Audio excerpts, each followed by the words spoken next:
बुंदेलखंड के पहाड़ी इलाके में एक छोटी सी घाटी है जहां सदियों से कोई नहीं गया। उस घाटी के बीचों बीच एक तालाब है जिसे तक्षक कुंड कहा जाता है।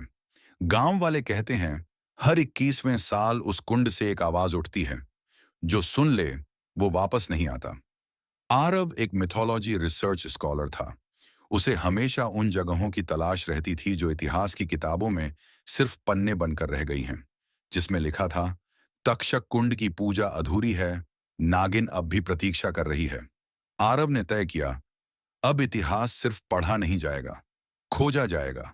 गांव वाले डरे हुए थे। एक बूढ़ी औरत ने कहा, बेटा, वहां कोई नागिन नहीं, वहां सिर्फ इंतजार है, और इंतजार में इंसान सड़ जाता है। पर आरव नहीं रुका। वो अपने कैमरे, ड्रोन और जीपीएस के साथ जंगल की ओर निकल पड़ा। रास्ता टूटता, फिर जुड़ता। हर कदम पर ऐसा लगता जैसे कोई उसकी निगरानी कर रहा हो। 3 दिन की कठिन यात्रा के बाद वो घाटी पहुंचा। कुंड एकदम शांत था, जैसे सदियों से किसी ने उसे छुआ तक न हो। पर पानी इतना साफ कि नीचे की हर चीज दिखती थी। कुंड के किनारे एक पत्थर की मूर्ति थी, एक महिला जिसके बाल सांप की तरह लहराते थे। आंखें पथरीली नहीं, जिंदा लगती थीं। आरव ने उस मूर्ति के आगे पंडितों की तरह पूजा शुरू की। जैसे ही उसने दीपक रखा, पानी में एक बुलबुला उठा, फिर दूसरा, फिर पूरा तालाब हिल गया। आरव पीछे हटा और तब उसने देखा, मूर्ति की आंखें चमक रही थीं, और फिर वो मूर्ति हिली। वो कोई मूर्ति नहीं थी, वो एक स्त्री थी, जीवित। उसका शरीर आधा इंसान, आधा सांप। चेहरे पर सौंदर्य, लेकिन आवाज में श्राप। वो बोली, तू आया है मुझे मुक्त करने, या सिर्फ अपनी जिज्ञासा मिटाने?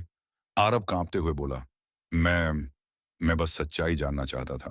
नागिन ने कहा, तो फिर सुन, सच्चाई ये है कि जिनका विश्वास अधूरा छोड़ दिया जाए, वो सिर्फ देवी नहीं बनती, राक्षसी भी नहीं, वो बनती हैं प्रतीक्षा। और प्रतीक्षा सबसे बड़ा श्राप है।